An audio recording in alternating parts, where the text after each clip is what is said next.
Thank you very much, Stephen. Hello, everyone. Very glad to join everyone here today in this fantastic setting. So, thank you for the introduction, Stephen. Just another note in terms of today's talk. So, when we discussed with Kurt what would be suitable to talk about, we kind of sort of agreed that looking back at some of the mobilizations that took place in the Balkans would be fruitful. I just wanted to add a note that I had the pleasure to study some of these movements.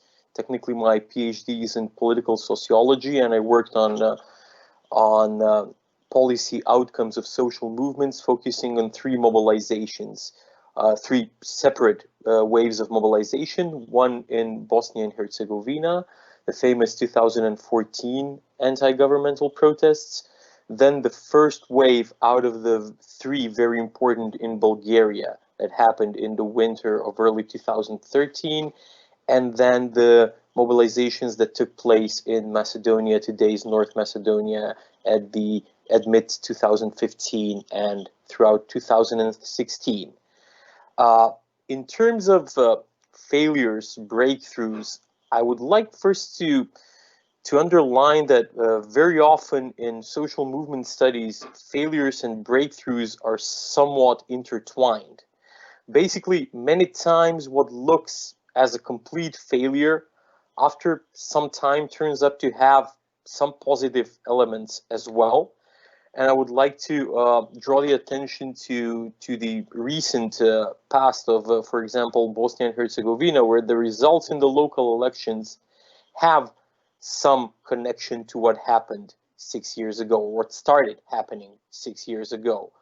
Also, if one looks back at the very unfortunate events that happened immediately after the mobilizations, so the floods that hit Bosnia and Herzegovina and Serbia at that time, these safety nets created by civic activists, by citizens, they literally at certain point managed to substitute the state's failure to jump in providing certain services to people who were in trouble.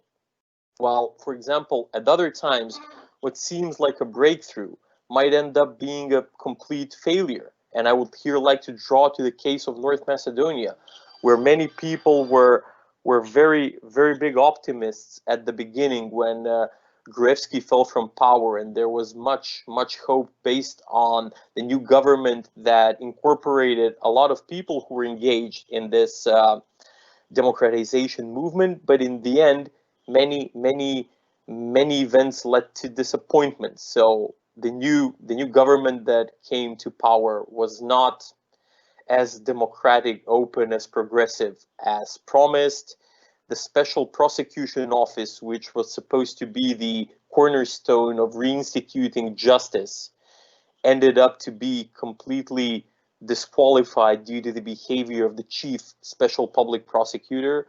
So things sometimes change throughout time, and I remember talking with activists in Bosnia and Herzegovina who were so disenchanted of how the movement had unraveled in the end. But from this perspective, I think that many people have a lot of issues why they should be happy. Well, basically trying to structure the failures, the main breakthroughs, and a bit of future considerations, I would begin with the main failures and keep it as short as possible. So firstly, not many democratization outcomes unfolded in the end.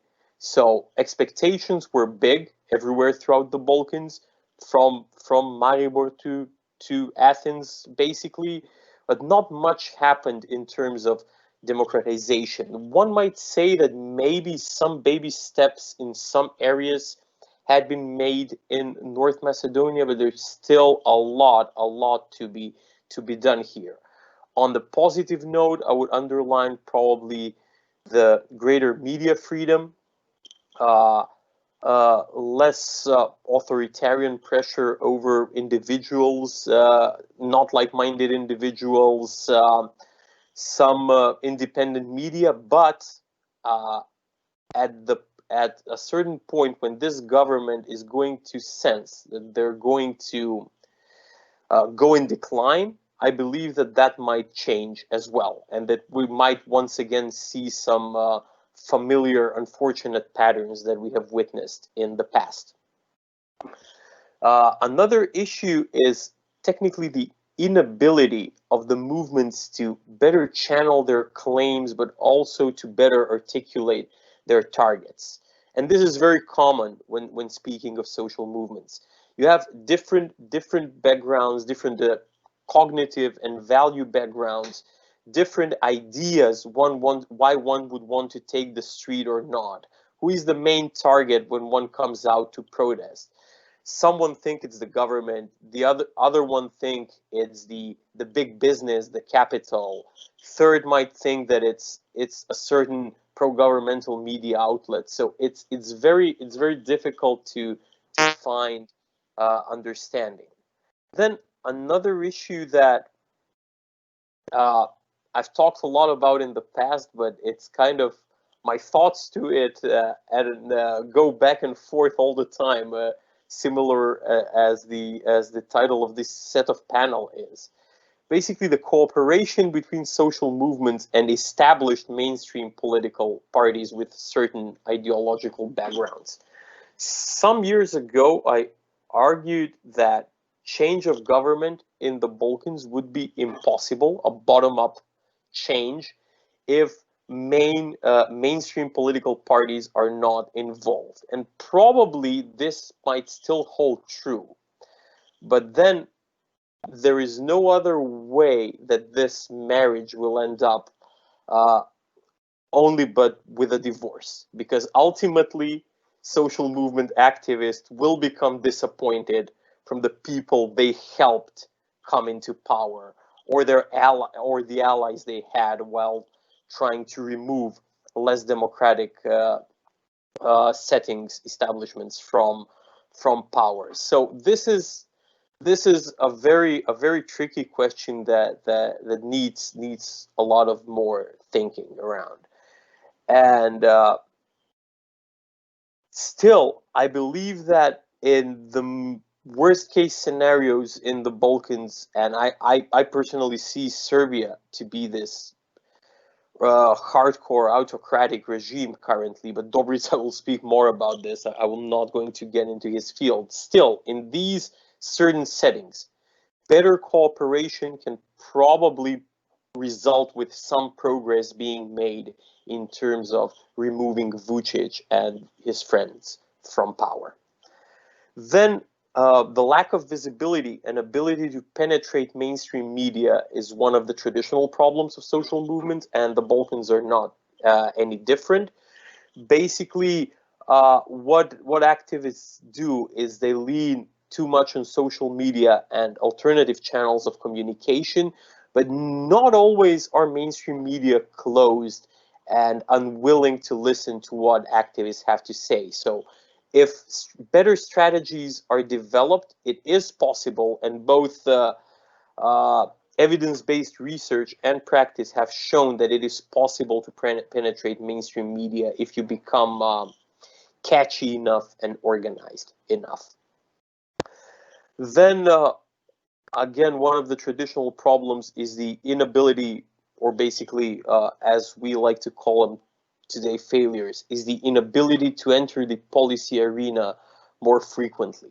Yet, there are a lot of examples coming both from the Balkans and beyond, where even small initiatives have managed to result with changes of legislation or bylaws that would favor the group who initially shared the grievances in the public sphere. So this is doable as well. Moving to the breakthroughs, I think that anyone in support of citizen mobilization will agree that these mass mobilizations that happened in the last decade really woke up the Balkans, which was quite dormant for decades. If you don't take into consideration smaller outbreaks like 2000s in Serbia and some smaller actions here and there. So apart from the demise of Milosevic, we cannot remember of some very big initiative in the last decades. But since 2008, 2009 onwards, basically what started in Western Europe kind of spilled over in the Balkans. Then the authentic grievances of the region came in and joined, and we all witnessed all that we witnessed. So I believe this to be one of the main breakthroughs in terms of mobilizations in the Balkans. So following this more dormant Balkan era, we now have a more mobilized region. Then I already mentioned the created social networks of active citizens that are now quite sensitized and relatively easy to mobilize. In many countries, you now have these traditional suspects that are here and waiting to channel publicly and openly any lack of justice, any issue, economic, social, democratic, all political issues are currently being closely followed. And I can think personally of many initiatives that kind of really moved societies quite fast. For example, there was one example in North Macedonia where these part-time workers, honorarium consultants that are not full-time employed, although we had and still have a flat tax, these individuals were taxed 37%, basically the full amount of benefits that one would pay if he or she is full-time employed. This resulted with mass revolt in the streets, which was not that big, but very aggressive and very strong. The government reiterated immediately and changed the tax rate back to the flat rate of 10%. So these are these small wins that societies should aim for. It's not always about bringing down the not so democratic government, but it's sometimes also to gain these small wins here and there. And also, one good takeaway is that greater pressure over governments is now here. It is in place. It's not very successful, if I'm honest, but it's still here, and it's more than it was previously. And this is definitely something that adds value to the entire process. Circling with the future considerations, I would like to introduce something that has probably been already mentioned by Kurt here, but the concept of positive radicalization, something that DPC and Eurothink worked on together in their latest report, which is still not published. But I'll leave that to Kurt or probably to Valerie also if she wants to add something on the concept of positive radicalization. But the main thing is that we have to find ways, all of us, including international community, including governments, everyone should find ways to urge people to raise their voices for common good. And this is also another way to sort of channel frustrations and be creative at the same time.